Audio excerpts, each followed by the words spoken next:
আমার প্রিয় দেশবাসীগণ, নমস্কার। মন কি বাতে আবার আপনাদের সঙ্গে যুক্ত হতে পেরে আমি অত্যন্ত আনন্দিত। 2026 সালের অর্ধেক বছর কাটতে চলল। এই বিগত 6 মাসে আমরা মন কি বাত অনুষ্ঠানে দেশবাসীর অনেক সাফল্য নিয়ে আলোচনা করেছি। জুন মাসেও দেশ এমন কিছু সাফল্য অর্জন করেছে। এটি এমন একটা বিষয় যা দেশবাসীকে গর্বিত করে। এই সাফল্যগুলো দেশের নিরাপত্তা আর আত্মনির্ভরতার সঙ্গে যুক্ত। সম্প্রতি কলকাতায় নৌবাহিনীর একটি অনুষ্ঠানে আমার যোগ দেওয়ার সুযোগ হয়েছিল। সেখানে আইএনএস দুনাগিরি, আইএনএস সংশোধক আর আইএনএস অগ্রয়কে ভারতীয় নৌবাহিনীর বহরে অন্তর্ভুক্ত করা হয়েছে। এই জাহাজগুলোর নকশা ও নির্মাণ সবই দেশীয়। বন্ধুরা, এটা জুন মাসেই ঘটবে। বিমান ক্ষেত্রেও দেশ এক বড় সাফল্য পেয়েছে। C295 এই বিশেষ বিমানটি মেড ইন ইন্ডিয়া বিমান, আর C295 বিমানটি ইতিমধ্যেই তার প্রথম উড়ান সম্পন্ন করেছে। আর এই রকম মোট 40টি বিমান ভারতেই তৈরি করা হচ্ছে। এতে এমএসএমই এবং মহাকাশ গবেষণা ক্ষেত্র নতুন শক্তি পাচ্ছে, কর্মসংস্থানের সুযোগ বাড়ছে এবং আত্মনির্ভর ভারতের সংকল্প আরো দৃঢ় হচ্ছে। এই মাসেই ডিআরডিও দেশীয় দূরপাল্লার ল্যান্ড অ্যাটাক ক্রুজ মিসাইলের সফল পরীক্ষা করেছে। এটাকে ডিআরডিওর ল্যাবরেটরি এবং ভারতীয় শিল্প অংশীদাররা মিলে তৈরি করা হয়েছে। অর্থাৎ আজ সমুদ্র থেকে আকাশ পর্যন্ত আমাদের ভারত আরো সুরক্ষিত ও আত্মনির্ভর হয়ে উঠছে। বন্ধুরা, জুনে আরো একটি অনুষ্ঠান হয়েছে যাতে সারা বিশ্ব ভারতের প্রচেষ্টায় সামিল হয়েছে, আর তা ছিল আন্তর্জাতিক যোগ দিবস। এইবার বিশ্বের 2500-এরও বেশি জায়গায় যোগের নানা অনুষ্ঠান হয়েছে। দেশের কোটি কোটি মানুষ জায়গায় জায়গায় যোগে অংশ নিয়েছেন। এই মাসে আহমেদাবাদে আয়োজিত বিশ্ব যোগাসন চ্যাম্পিয়নশিপ নিয়েও বেশ আলোচনা হয়েছে, যাতে ভারত মোট 114টি পদক জিতেছে, যার মধ্যে 102টি হলো সোনা। এই চ্যাম্পিয়নশিপের পদক তালিকায় ভারত প্রথম ছিল। আমি সব বিজয়ী খেলোয়াড়দের অনেক অনেক অভিনন্দন জানাই। বন্ধুরা, কোন দেশের প্রাণ শক্তি হলো তার নাগরিক, আর যখন সেই দেশের মানুষ কোনো সংকল্প করে, কোনো শক্তি তাদের লক্ষ্য থেকে সরাতে পারে না। জাতি গঠনে জনগণের অংশগ্রহণের এটাই শক্তি। এটি ভারতের এক বিশাল সম্পদ এবং এই জন অংশগ্রহণের অভিজ্ঞতা আমরা বারবার পাচ্ছি। বন্ধুরা, পশ্চিম এশিয়ায় তৈরি হওয়া যুদ্ধের পরিস্থিতির কথা মাথায় রেখে আমি দেশবাসীর কাছে কিছু অনুরোধ করেছিলাম। বলেছিলাম, যতটা সম্ভব কিছু সময়ের জন্য সোনা কেনা বন্ধ রাখুন। মানুষকে বলেছিলাম বিদেশে ছুটি কাটানো এড়িয়ে চলতে। আমি মানুষকে কার পুলিংয়ে উৎসাহ দিতেও আবেদন করেছিলাম। আমি কৃষকদের কাছে রাসায়নিক মুক্ত চাষের জন্য জমি বাঁচাতে এবং প্রাকৃতিক সার আরো বেশি করে ব্যবহার করতে অনুরোধ করেছিলাম। বন্ধুরা, আমি দেশের প্রতিটি নাগরিকের কাছে অত্যন্ত কৃতজ্ঞ যে তারা শুধু আমার আবেদনকে সমর্থনই করেননি, বরং সব দিক থেকেই তাতে নিজেদের সহযোগিতাও করছেন। অনেক পরিবার আমাকে বার্তা পাঠিয়ে তাদের সুন্দর অভিজ্ঞতার কথা ভাগ করে নিয়েছেন। কত পরিবারই তো ঠিক করেছেন যে এবারের বাড়ির বিয়েতে তারা সোনা কিনবেন না, দরকার পড়লে পুরনো সোনা রিসাইকেল করেই নতুন গয়না বানিয়ে নেবেন। কত মানুষ সোশ্যাল মিডিয়ায় লিখেছেন যে তারা কিভাবে এবারের বিদেশ যাত্রা পিছিয়ে দিয়েছেন। বন্ধুরা, কার পুলিং নিয়েও মানুষ অনেক অভিজ্ঞতার কথা জানিয়েছেন। যারা প্রতিদিন একই দিকে নিজেদের আলাদা আলাদা গাড়িতে যেতেন, তারা এখন একসাথেই যাতায়াত করতে শুরু করেছেন। মানুষ যথাসম্ভব বাস এবং মেট্রো ব্যবহার করছেন। এতে পেট্রোল আর ডিজেল সাশ্রয় হচ্ছে। একইভাবে দেশের বিভিন্ন প্রান্ত থেকে প্রাকৃতিক সারের ব্যবহার বাড়ার খবরও পাওয়া যাচ্ছে। বন্ধুরা, আমি খুশি যে এই বিশ্ব সংকটের মোকাবিলা আমরা ভারতীয়রা মিলেমিশে করছি। আমার দৃঢ় বিশ্বাস, সকলের অংশগ্রহণের এই শক্তি আমাদের সাহস যোগাবে এবং আমাদের সাফল্য এনে দেবে। আমার প্রিয় দেশবাসী, আমাদের দেশে জন্মদিন, বিয়ে বা পারিবারিক অনুষ্ঠানের পাশাপাশি পুরো সমাজেরও উৎসব হয়। প্রতিটি পরিবার চায় তাদের আনন্দ অন্যদের সঙ্গে ভাগ করে নিতে। মানুষ অতিথিদের উপহারও দেন। বন্ধুরা, মহারাষ্ট্রের নান্দেড়ে একটি পরিবার আনন্দ ভাগ করে নিতে এমন কাজ করেছে যা এখন আলোচনার বিষয় হয়ে উঠেছে। এখানে নান্দেড়ের বাহাদুরপুরা গ্রামে পেটকর নামের একটি পরিবার থাকে। এই পরিবার ভাবল, আনন্দ যদি ভাগ করতেই হয়, তবে এমন কিছু দেওয়া হোক যা বিপদে কোনো পরিবারের সহায় হয়। নিজেদের বাড়ির বিয়ের অনুষ্ঠানে এই পরিবারটি গ্রামের প্রায় ৩৫০০ মানুষের জন্য দুর্ঘটনা বীমার ব্যবস্থা করেছে। প্রত্যেককে ১ লক্ষ টাকার বীমা কভার দেওয়া হয়েছে। এই উদ্যোগের পেছনের ভাবনাটি হৃদয়স্পর্শী। পরিবারটি দেখেছিল যে দুর্ঘটনার পর পরিবারগুলোকে অনেক আর্থিক অনটনের মুখে পড়তে হয়। এমন সময়ে সামান্য সাহায্যও অনেক বড় ভরসা হয়ে ওঠে। বন্ধুরা, সরকার দেশের কোটি কোটি পরিবারে সুরক্ষার কবচ পৌঁছে দিচ্ছে। প্রধানমন্ত্রী সুরক্ষা বীমা যোজনার অধীনে এখন বছরে মাত্র ২০ টাকার কিস্তিতে, অর্থাৎ জানিয়ে রাখি, বছরে মাত্র ২০ টাকার একটি কিস্তি দিয়ে আপনি ২ লক্ষ টাকার দুর্ঘটনা বীমা পেতে পারেন। এখন পর্যন্ত ৫৮ কোটিরও বেশি মানুষ যুক্ত হয়েছে। এদের মধ্যে প্রায় ২৮ কোটি আমাদের মা, বোন, কন্যা অর্থাৎ মহিলারা। এই প্রকল্পে পীড়িত পরিবার এখন পর্যন্ত যে হিসেব, ৩৭০০ কোটি টাকারও বেশি সাহায্য পেয়েছে। বন্ধুরা, একইভাবে প্রধানমন্ত্রী জীবন জ্যোতি বীমা যোজনাও এর সাথে একইভাবে গুরুত্বপূর্ণ। কোনো ব্যক্তির মৃত্যু ঘটলে এই যোজনাটি তার পরিবারকে ২ লক্ষ টাকার একটি বীমা সুরক্ষা দিয়ে থাকে। এর বার্ষিক প্রিমিয়াম মাত্র ৪৩৬ টাকা, অর্থাৎ দিনে বড়জোর ১.৫ টাকা। এখন পর্যন্ত ২৭ কোটিরও বেশি মানুষ যুক্ত হয়েছেন। এরই অধীনে দেশের প্রায় ১১ লক্ষ পরিবার প্রায় ২২,০০০ কোটি টাকার সাহায্য পেয়ে গিয়েছে। এই পরিসংখ্যানগুলো কিন্তু অনেক বড়। এই পরিসংখ্যানগুলোর পেছনে লক্ষ লক্ষ পরিবারের নিজস্ব আলাদা আলাদা গল্প আছে। কোথাও কোনো মাকে সন্তানদের পড়াশোনা চালিয়ে যেতে সাহায্য মিলেছে, কোথাও কোনো স্ত্রী সংসারের দায়িত্ব সামলানোর ভরসা পেয়েছেন। বন্ধুরা, অনেক সময় খুব বড় সুরক্ষার শুরুটা কিন্তু খুব সামান্য অর্থ আর একটা ছোট পদক্ষেপের মাধ্যমেই হতে পারে। ছোট একটা সিদ্ধান্ত অনেক বড় একটা পরিবর্তন নিয়ে আসতে পারে। আপনাদের সবার কাছে আমার বিশেষ অনুরোধ, নিজের পরিবারে এই প্রকল্পগুলোর তথ্য অবশ্যই ভাগ করে নেবেন।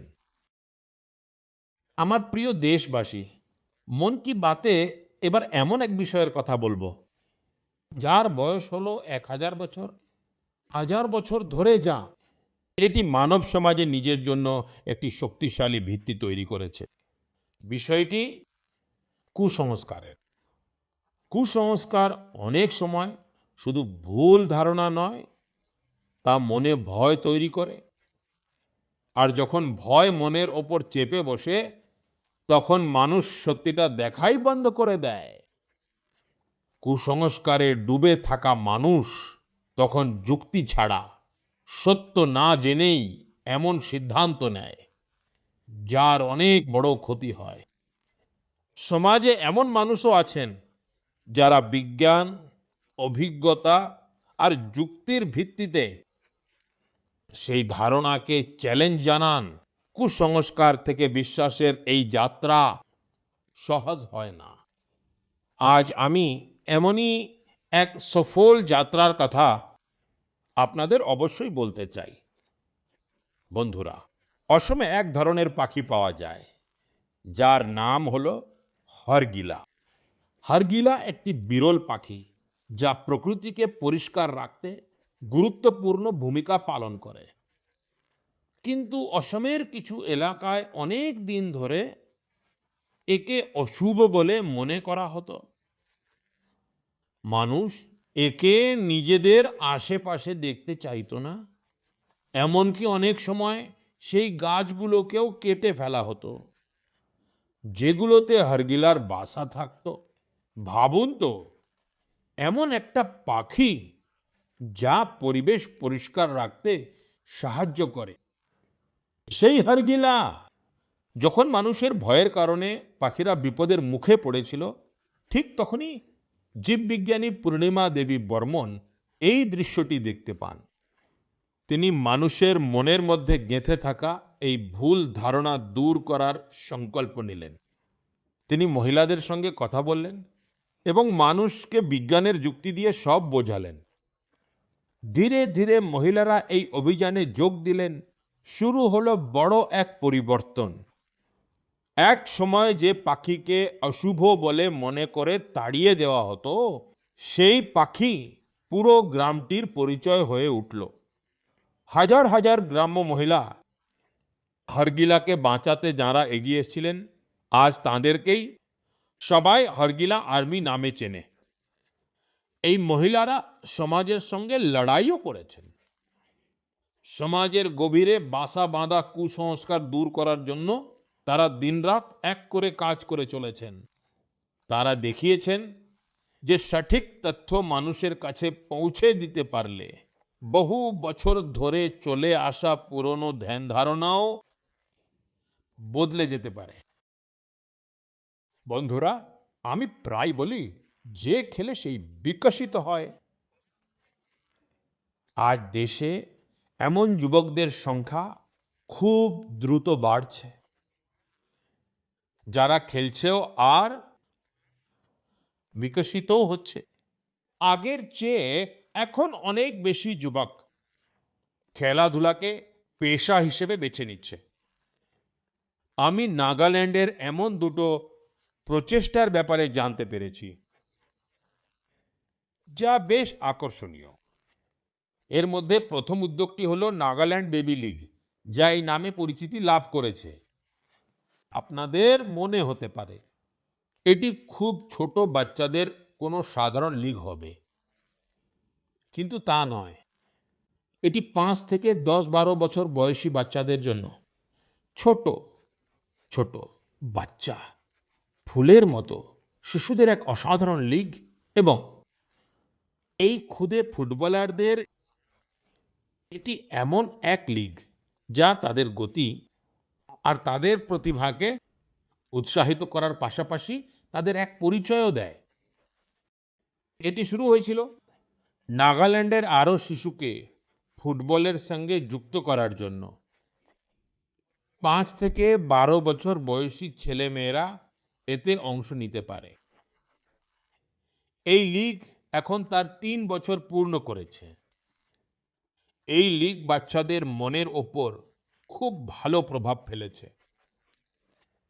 বন্ধুরা, নাগাল্যান্ডে আরো একটি ভালো উদ্যোগ নেওয়া হচ্ছে। এর নাম নাগাল্যান্ড উইমেন ফুটসাল লীগ। হতে পারে আপনাদের কাছে এই ফুটসাল নামটি একদম নতুন।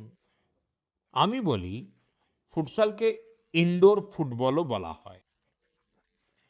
এই খেলাটিতে প্রত্যেক দলে কেবল 5 জন খেলোয়াড়ই অংশ নিতে পারে।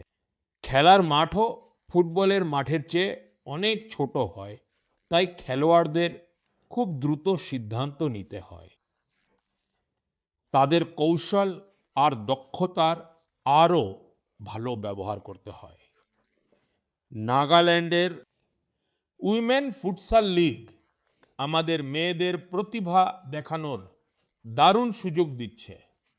আমি এই ধরনের উদ্যোগের জন্য নাগাল্যান্ডের মানুষের প্রশংসা করছি। এই ধরনের প্রচেষ্টা দেশের অন্যান্য প্রান্তকেও অনুপ্রাণিত করে।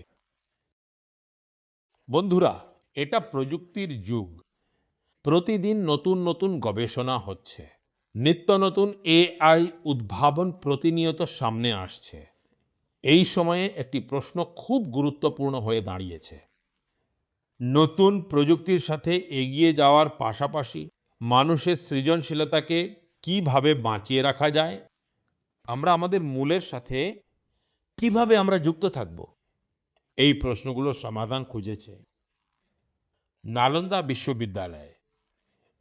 হাজার হাজার বছরের পুরনো আমাদের নালন্দা বিশ্ববিদ্যালয় বর্তমানে ভারত এক নতুন রূপে তার নিজের ভাগ্য তৈরি করছে। এখন থেকে ঠিক 2 বছর আগে আমি নালন্দা বিশ্ববিদ্যালয়ের নতুন চত্বরটি উদ্বোধন করার সুযোগ পেয়েছিলাম। নালন্দা বিশ্ববিদ্যালয় শাস্ত্রার্থের প্রাচীন ঐতিহ্যকে আবারও পুনরুজ্জীবিত করেছে। শাস্ত্রার্থ কেবল নিজের কথা বলার মাধ্যম নয়, এটি হলো তর্ক, সংলাপ এবং মন্থনের এক সুশৃঙ্খল প্রক্রিয়া। এতে যুক্তির সাথে তথ্যের সাথে নিজের কথা বলা খুবই জরুরি, আর তাতে আপনার দক্ষতা থাকা চাই।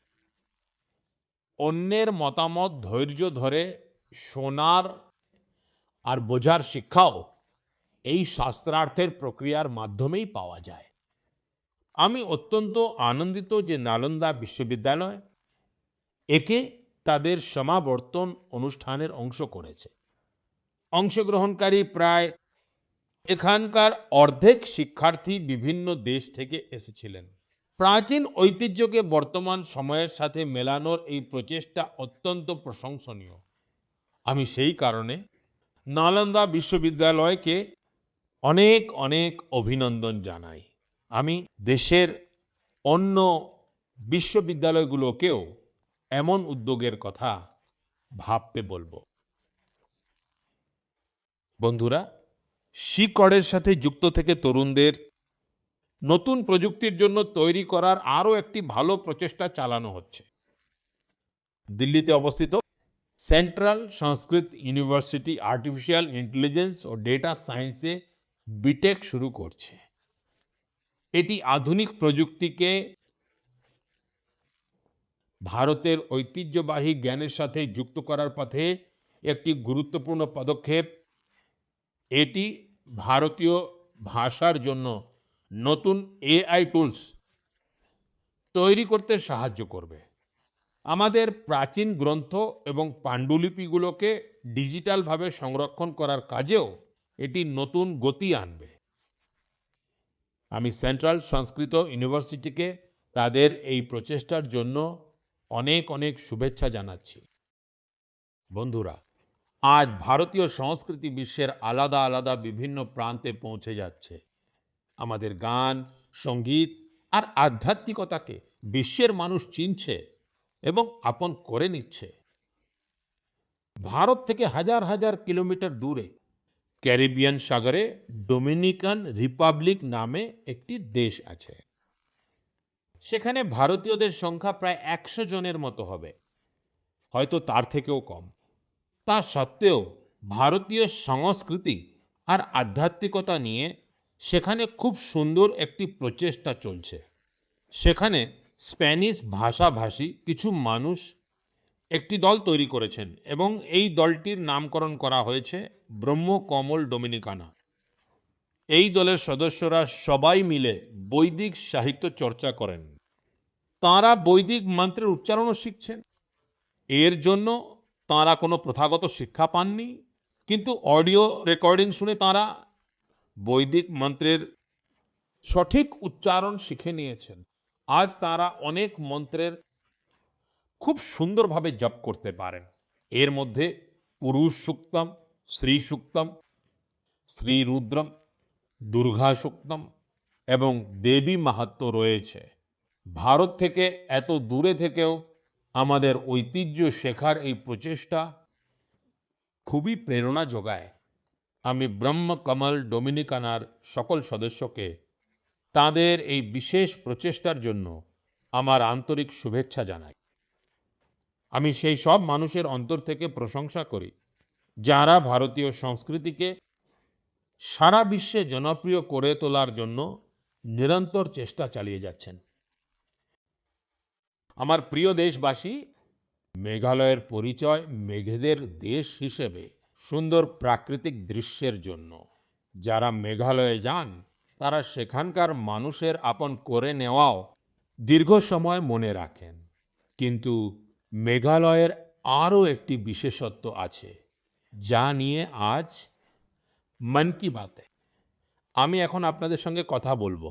আর এই হলো মেঘালয়ের সেই বিখ্যাত রুট ব্রিজ। এটা কোনো রাস্তা বা পথ না, এটা শিকড়ের তৈরি ব্রিজ। এই রুট ব্রিজগুলোর গল্প খুবই মজার। এই সেতুগুলো কয়েকদিন বা কয়েক বছরে তৈরি হয় না, এগুলো তৈরি হতে কয়েক দশক সময় লাগে। রবার গাছের শিকড়গুলোকে আস্তে আস্তে দিশা দেখানো হয়। এই শিকড়গুলোকে জলধারার ওপারে নিয়ে যাওয়া হয়। সময়ের সাথে সাথে সেই শিকড়গুলো এক শক্তিশালী সেতুর রূপ নেয়। এই সেতুগুলোর আরো একটি বিশেষত্ব আছে, এগুলো জীবন্ত সেতু। সময়ের সাথে সাথে এগুলো আরো মজবুত হয়ে ওঠে। এর মধ্যে মেঘালয়ের মানুষের সৃজনশীলতা দেখা যায়। এর পেছনে রয়েছে বছরের পর বছর ধরে রাখা ধৈর্য আর প্রকৃতির প্রতি গভীর শ্রদ্ধা। এই সেতুগুলো বলে যে মানুষ প্রকৃতির সাথে মিলে কত অদ্ভুত সব জিনিস গড়তে পারে। এটি আমাদের দেশের এই মাটির এক অমূল্য সম্পদ। এখন ভারত মেঘালয়ের এই রুট ব্রিজগুলোকে ইউনেস্কো ওয়ার্ল্ড হেরিটেজ সাইট নেটওয়ার্কে অন্তর্ভুক্ত করার জন্য আবেদন করেছে। বন্ধুরা, জলবায়ু পরিবর্তনের ফলে এই রুট ব্রিজগুলো অনেক প্রতিকূলতার মুখোমুখি হয়। এমন সময়ে মেঘালয়ের মানুষ এই প্রাকৃতিক ঐতিহ্য সংরক্ষণের দায়িত্ব খুব ভালোভাবে পালন করেছেন।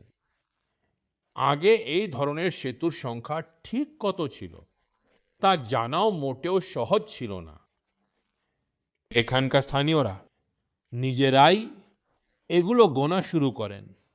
এরপর বিভিন্ন গোষ্ঠী সেতুগুলোর দেখভালের দায়িত্ব নেয়। আজ স্থানীয় মানুষ 120টিরও বেশি রুট ব্রিজগুলোর দেখাশোনা করছে। হ্যাঁ, কিছু টিম প্রতি বছর সেতুগুলো পরীক্ষা করে।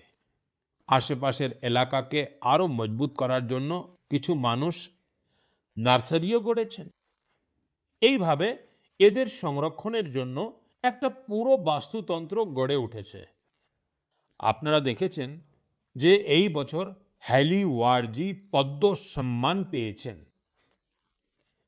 তিনি নিজের জীবনের 50 বছরেরও বেশি সময় এই রুট ব্রিজগুলোর দেখাশোনায় ব্যয় করেছেন। তার এই নিষ্ঠা আমাদের সবার জন্য অনুপ্রেরণাদায়ক। বন্ধুরা, আপনারা কখনো এই রুট ব্রিজগুলোয় গেলে তবে তার ছবি সোশ্যাল মিডিয়ায় অবশ্যই শেয়ার করবেন। আপনাদের ছবি অন্য মানুষকেও মেঘালয়ের এই অনন্য ঐতিহ্যের ব্যাপারে জানতে উৎসাহিত করবে। আমার প্রিয় দেশবাসী, আমরা সবাই চাই যে আমাদের গ্রাম পরিষ্কার হোক, আমাদের শহর শহর সুন্দর দেখাক, কিন্তু আমরা কি কখনো একটু থেমে এটা ভেবে দেখি যে আমাদের চারপাশে যে আবর্জনা জমা হয় ওটা কে পরিষ্কার করে?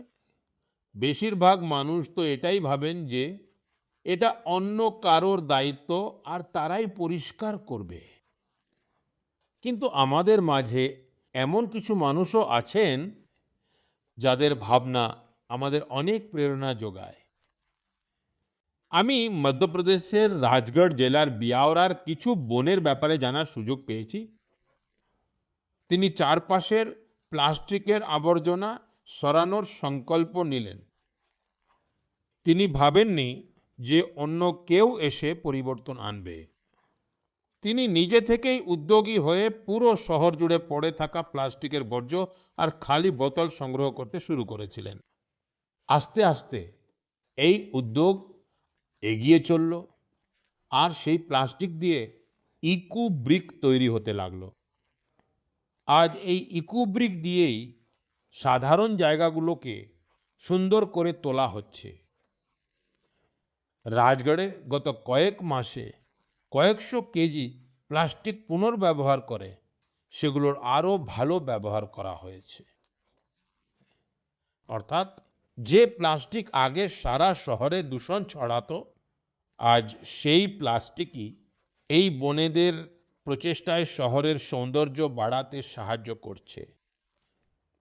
আমি বিয়াওরার সব বোনদের আর এই অভিযানের সঙ্গীদের অভিনন্দন জানাই। আমার প্রিয় দেশবাসীগণ, আমাকে অনেক মানুষ চিঠি লিখে একটি বিশেষ বিষয়ে পরামর্শ দিয়েছেন। বিষয়টি গণেশ উৎসবের সঙ্গে যুক্ত।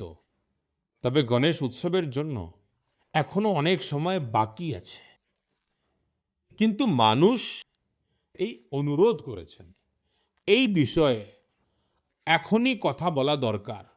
আসলে গণেশ ঠাকুরের মূর্তি গড়ার কাজ অনেক আগে থেকেই শুরু হয়ে যায়। যারা মূর্তি গড়েন বা মূর্তির ব্যবসার সঙ্গে যুক্ত, সক্রিয় হয়ে উঠি। তাই আপনাদের কাছে আমার এক অনুরোধ, চেষ্টা করুন যাতে আপনাদের বাড়ি, আবাসন বা আশেপাশে গণপতি বাপ্পার যে মূর্তি বসবে তা যেন দেশের মাটি দিয়ে তৈরি হয়, আমাদের নিজেদের কুমোরদের আর স্থানীয় শিল্পীদের হাতে তৈরি হয়। যারা গণেশ ঠাকুরের মূর্তি তৈরি করেন তাদের কাছেও অনুরোধ যে তারা মাটির মূর্তিকে প্রাধান্য দিন। আর যারা মূর্তি কেনেন তারাও অবশ্যই দেখে নেবেন যে বাপ্পার মূর্তিটি কি দিয়ে তৈরি আর কোন দেশে তৈরি হয়েছে।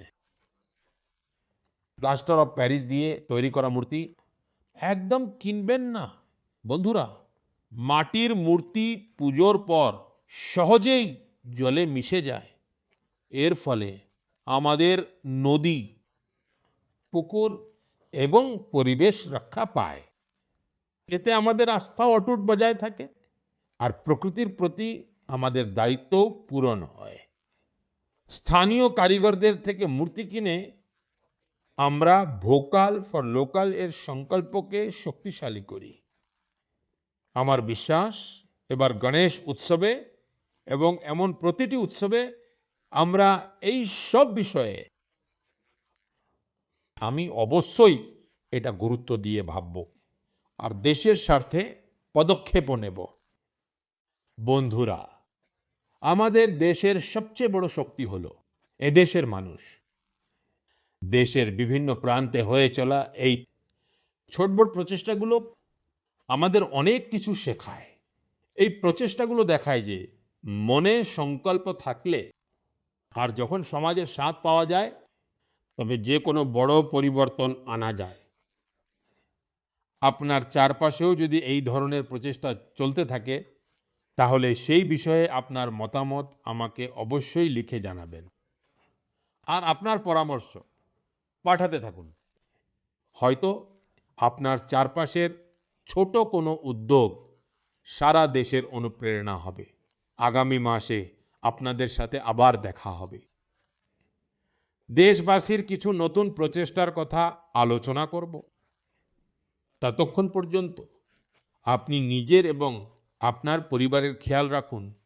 আর হ্যাঁ, জল সঞ্চয় কিন্তু করতেই হবে। বৃষ্টির জলের প্রতিটি ফোঁটা আমাদের বাঁচাতে হবে। ক্যাচ দ্য রেইন এই অভিযান, একে একটুও ঢিলে হতে দেওয়া যাবে না। তাই আমার বিশেষ অনুরোধ, বৃষ্টির প্রতিটি ফোঁটা জল আমরা সবাই মিলে বাঁচাই। অনেক অনেক ধন্যবাদ। নমস্কার।